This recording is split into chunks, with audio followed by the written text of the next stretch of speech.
How did Mueller $40 million Trump Russia investigation miss Hillary's hoax? We already know the answer to that. Really, they weren't looking for the truth behind anything. They were really just looking to try to indict Trump. But before we get started, go ahead and hit that like button, share this out so we can get this information out here. Subscribe if you're not already a subscriber, and hit that alarm bell so you know when I'm putting out new stuff. Also, check out my link tree in the description. It has a link to my Patreon where I talk about things I can't talk about here. There's also a link to my merch store where I have Let's Go Brandon t-shirts, I'm a Not Comply t-shirts, so check those out. And then there's also a link to my mental health coaching and consultation page. Whereas if you're suffering from any type of mental health, anxiety, depression, or anything like that, I could teach you how to manage that, how to cope with those issues, and I could teach you different techniques and different coping skills of how to handle those situations.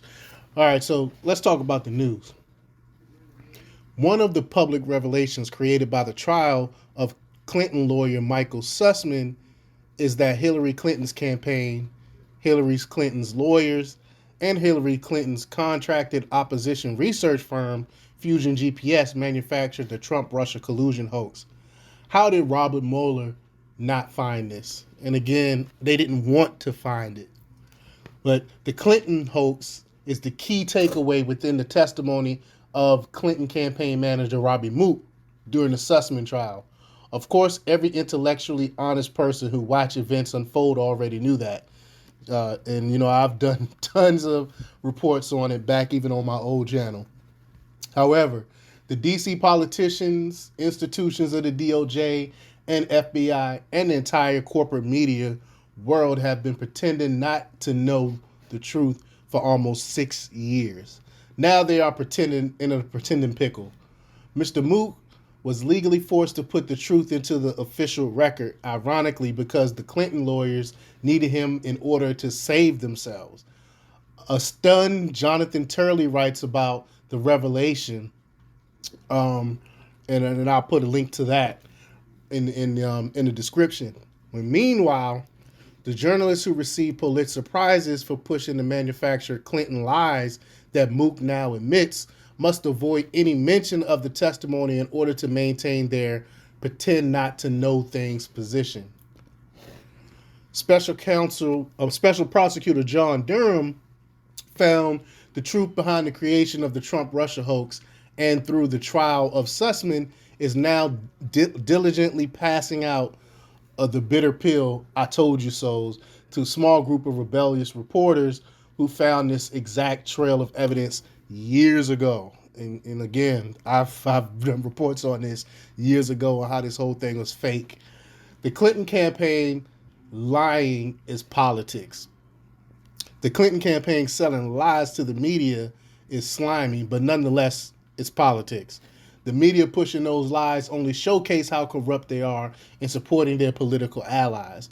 However, the Clinton campaign selling those lies to the FBI is a bit more problematic. Thus, the trial of Sussman.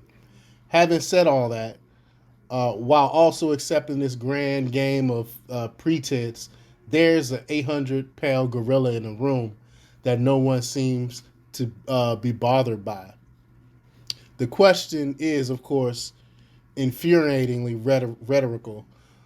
The 2017, 2018, and 2019 special counsel probe, led by the nameplate of Robert Mueller, was a DC cover-up operation for the FBI and DOJ misconduct. And I said that from the very beginning. The best defense is a good offense, so they attacked President Trump by maintaining the hoax. Media people often forget, or perhaps again need to pretend not to know, however, the exact same group of FBI and DOJ staff level investigative officials that originated the Trump investigation in 2016 transferred into the Robert Mueller investigation in May 2017.